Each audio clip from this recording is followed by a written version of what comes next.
In this video, we're going to talk about buoyant force and the different properties that are associated with it. Before we can really get into buoyant force, though, we need to describe what density is and understand how density is calculated. First, density is kind of this intrinsic feeling sometimes that we know about an object. If someone were to ask you which is heavier, a kilogram of steel or a kilogram of feathers, you might be tempted to say steel, even though we know that 1 kilogram is its mass, so they both have the same mass. There is something different about steel, though. Density is basically how packed in the matter is to a certain amount of volume. It's helpful to think of that in terms of like a suitcase. If you have the same size suitcase, but you pack 60 kilograms into one of them, that one has more density. If you have the same amount of mass, but you pack the same 30 kilograms into a smaller suitcase, that one has more density. It is more tightly packed per volume. If we think of this as a more molecular nature of something, the molecules can show us how much packing there is. Here we have the same volume, but one has more molecules. That one has more density. Here we have different volumes and different numbers of molecules. We can notice just visually the amount of packing. It's about the same. So it is possible for objects to have the same density, even if they don't have the same mass or the same volume. We can calculate density. It's a pretty simple calculation. Density is just the mass divided by the volume. Or in symbols, we'll say density is equal to m over v. Notice density is not necessarily the symbol that you would expect. That is a Greek letter rho. It kind of looks like a letter P, but it's not exactly a letter P. It's kind of this curly, more smooth shape. We are typically going to be using the standard units of density, but there are lots of standard units of density. As long as you have a unit of mass divided by a unit of volume, it's a unit of density. So grams per cubic centimeter or kilograms per liter. They're both units of density, just using different mass and volumes.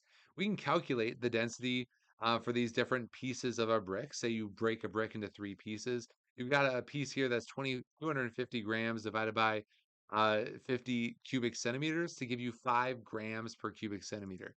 If I do this for the other pieces, notice no matter what size it was, it always gave me a density of 5.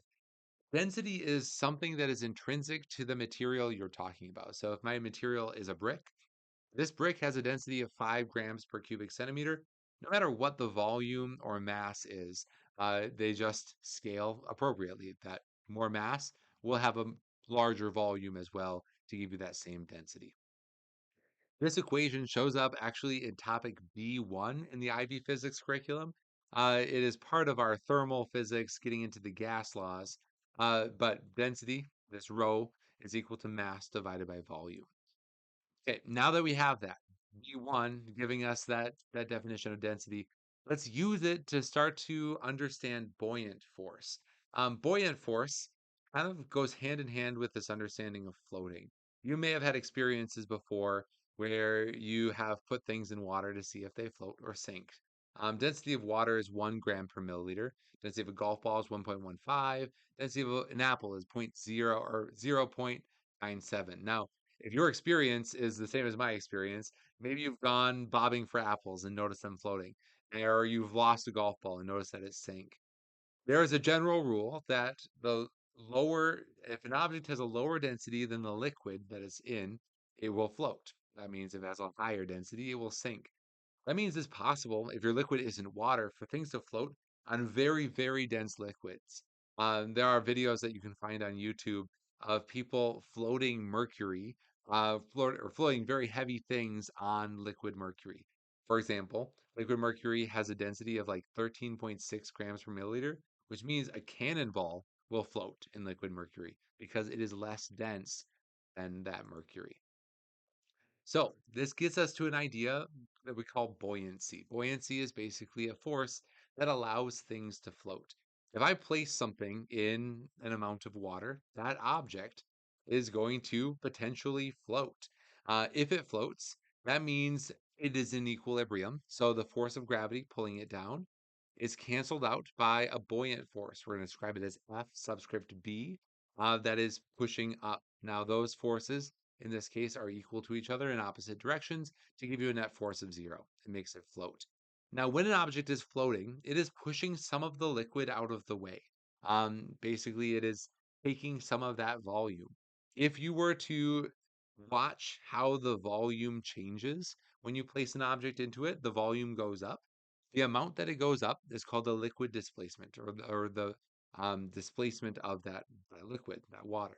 The amount that it goes up actually is equal to the amount that is submerged of this object. The volume submerged in there ends up being the same. Notice in this particular case, the entire object isn't necessarily in, it's just part of that object. But if you were to look at the volume that is under the water, it equals the volume of the water that went up. This is how we can calculate or find experimentally the volume of certain irregular shapes. But in this case, it's going to be useful for us to calculate a buoyant force. Archimedes' principle says that the upward buoyancy force on an object submerged in a fluid is equal to the weight of the fluid that is displaced by that object. That means that if we know the gravity, the force of gravity, the weight of the displaced fluid, that is going to be equal to the buoyant force. All right, so how do we find the weight of the displaced liquid? Well, we know what the volume is going to be. So we take that and we imagine it in three-dimensional space. This is a 2D drawing from the front on, but really, like that object has a depth to it as well, and we can calculate that volume. Usually, it's just going to be length times width times height, and we know that density, as we saw from our equation earlier, is equal to mass divided by the volume. If I rearrange that, I can find the mass of the liquid. Basically, if I know the density of the liquid and I can calculate the volume of the liquid that's displaced, basically how much is under the water, that is my mass. And mass is needed to calculate the force of gravity. So if I take the mass of the liquid, plug it in for mass of this Fg is equal to m times g, I can expand upon that and say, well, the buoyant force is equal to the mass of the liquid, which is the density times the volume, times the force or the uh, gravitational field strength and where it is.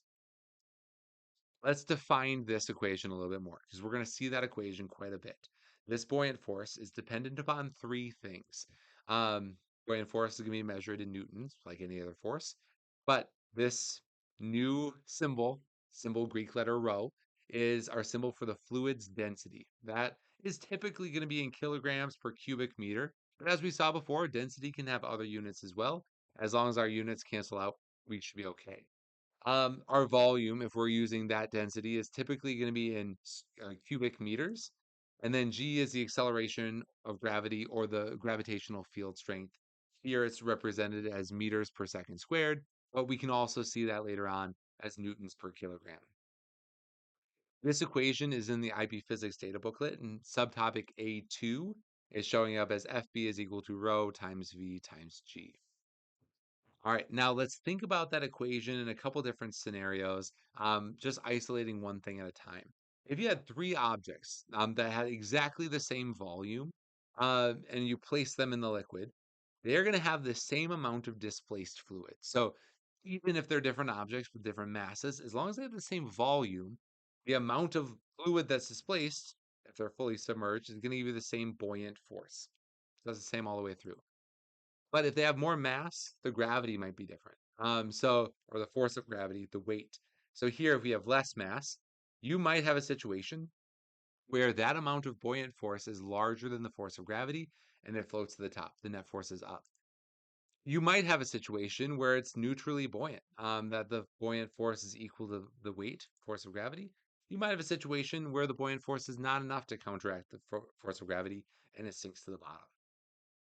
We have other situations. What if we change the volume, but we keep the mass the same? So here, if they have the same mass, they have the same weight, which means the force of gravity is not changing.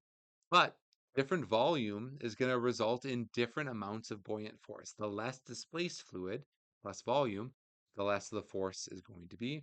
So here we have a very large force because the large object, then it gets smaller and smaller. And again, we can see that that net force could be up, it could be zero, or it could be down based on this volume piece of the equation. So we saw mass, we saw volume. There's another factor here, and that is the fluid density. This fluid Say we have the same object with the same mass and the same volume, same weight going down, but now we put it in different containers filled with different fluids. The more dense the fluid is, the stronger that buoyant force is going to be because the more massive the displaced fluid is going to be. So, in something like honey, you might have a really high buoyant force that results in an upward, stronger force going up. You might have a situation where, again, you're neutrally buoyant, or again, you might have a situation where it sinks. So, no matter what you're changing, you could have any of these situations and any of these outcomes. So, let's put some numbers to it. Let's say we have a 20 kilogram sphere. That's a very heavy metal sphere with a radius of zero point 0.2 meters, and it's held fully submerged in the center of a container of olive oil. I don't know how you're holding it there. It's probably going to be kind of messy, but olive oil has a density of 911 kilograms per cubic meter. What is the net force on the sphere the moment that it is released? Okay, so that means we need to calculate all the forces that are acting and then find a net force. Well, I know a mass, so I can pretty easily find Fg. I can also calculate a buoyant force, and that buoyant force is going to be upward. It always counteracts where Fg is. And in this case, I've drawn it in. I don't actually know what the magnitude is yet. We have to calculate that. That buoyant force is the density of the liquid, which is olive oil, so 911 kilograms per cubic meter, times the volume displaced of the liquid. This sphere is fully submerged, which means it is going to displace an entire sphere's worth of olive oil. If the sphere has a radius of zero point 0.2, the volume of that is 4/3 times pi times zero point 0.2 cubed. That is the volume of a sphere times 9.8, because that is the acceleration of gravity or the field strength of gravity at the surface of the Earth. So because of that, I can calculate that the buoyant force is just under 300 newtons, 299 newtons going up. Now, I can also calculate what the force of gravity is because I know the mass of the sphere. 20 times 9.8 is not 196 newtons. Now that is going down. I can see very easily in this diagram two forces, one up, one down. The net force is just 299 minus 196 to give me an overall force of 103 newtons going up. Again, here I'm just using this new equation for the buoyant force to calculate buoyant force, adding that in with my equation of weight to calculate net force overall. This gets more interesting if something is partially submerged. So if you watch something that's floating, it is very rare that you're going to see something floating that is fully under the water. Typically, if something's floating, part of it is sticking above the water. Think of it like an iceberg or a boat, or just a block of wood. You'll see that part of it is above the water. Now, if it's fully floating, we know that it is in equilibrium. It's not going up, not going down. It is at this rest point. That means if it's in equilibrium, the overall force of gravity should equal the force that is buoyant. Now, that could change depending on how massive the object is, but we do know that they should be equal. So if an object is floating, partly submerged, it will float at a situation where FB is equal to FG. Now that means it might not float like super high up. It might be pretty far down. The object will end up sinking until the weight of the displaced fluid equals the weight of the object. Something that's very much not dense. So like say like a block of styrofoam or a beach ball is going to float very high. You're not going to have to displace very much liquid in order to match that mass. But something like an ice cube with a density that's actually pretty close to the density of water will sink pretty far while it's still floating, because it needs to displace quite a bit of water to equal its mass. All right, so let's do that. Let's say that we have an ice cube. Uh, well, not necessarily an ice cube. We'll say that it's just a cube with a side length of 1.2 meters floating in a container of water that has a density of 1,000 kilograms per cubic meter, so that zero point 0.8 meters is submerged below the surface. What is the mass of this buoy? Okay, we're going to say that the cube is a buoy now. So we know how much is below the water, and we know the volume, the shape of this is a cube with 1.2 meters on each side. Well, I know that FB is equal to FG. Okay, it's floating, it's in equilibrium. The force of gravity is equal to the buoyant force. And I know what the equations for each of those is. I know that buoyant force is rho times V times G, the density times the displaced volume times gravity, and my Fg is mass times gravity. Now, the tricky part here is Fg is talking about the weight, the mass of the object itself, and Fb is really more about the fluid than it is about the object. The object plays into it, but this density is the density of the fluid, not the density of the cube. You'll notice in this equation, G shows up on both sides. I can really ignore it. That's not needed in order to solve this problem, which means the density times the volume will equal the mass of the cube. The hardest part about this particular problem is calculating the volume. Everything else, honestly, is given to us. We know what the density is, we know what the mass is, but the volume is this cube that is floating with zero point 0.8 meters submerged. So let's think of this actually as a shape that's zero point 0.8 meters tall, but then still 1.2 deep and 1.2 wide. So I've got 1.2 times 1.2 times zero point 0.8, not the entire height. I can calculate that as being 1.15 cubic meters. If I plug that in as my volume and then use 1,000 as the density of water, I can find that the mass of this cube is a whopping 1,150 kilograms.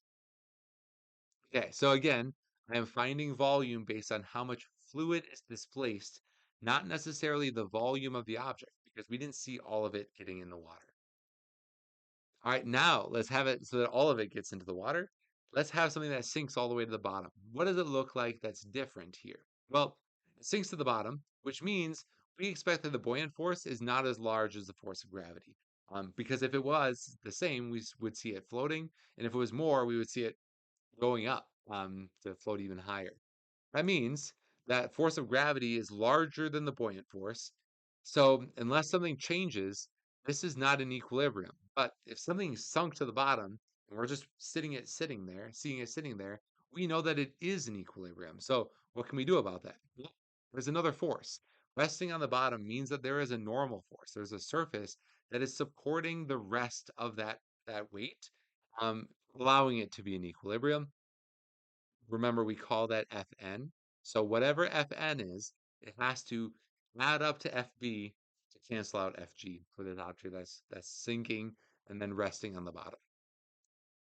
All right, we're going to end with one final example problem. We've got a 162 kilogram cylinder with a base area of zero point 0.1 square meters and a height of 0.6 meters. It sinks to the bottom of a container of glycerol with a given density.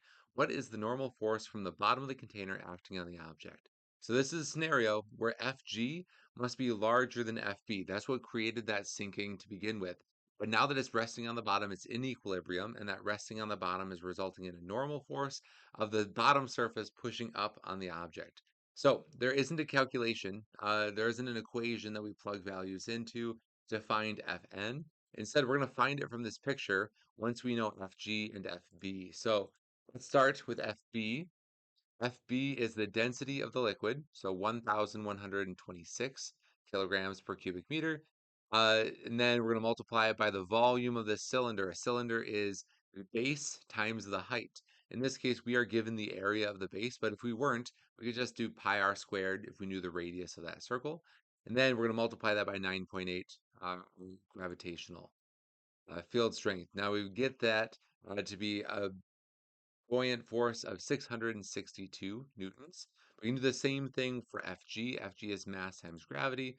162 is the mass of the cylinder times 9.8 gives us 1,588. We plug all of that in to try to figure out what is left. 662 added Fn should equal Fg. So 1,588 minus 662 gives us a normal force of 926 newtons. Again, this is just what's required in order to maintain equilibrium and get all the forces to cancel out and give us zero.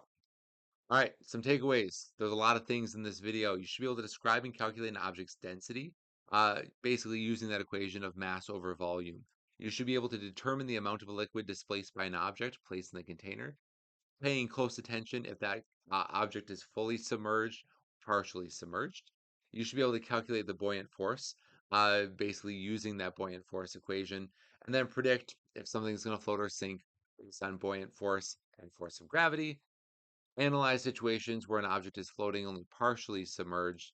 And then finally, if something is at equilibrium because of tension or a normal force, you should be able to look at all the forces that are involved and figure out what's required in order to maintain that equilibrium.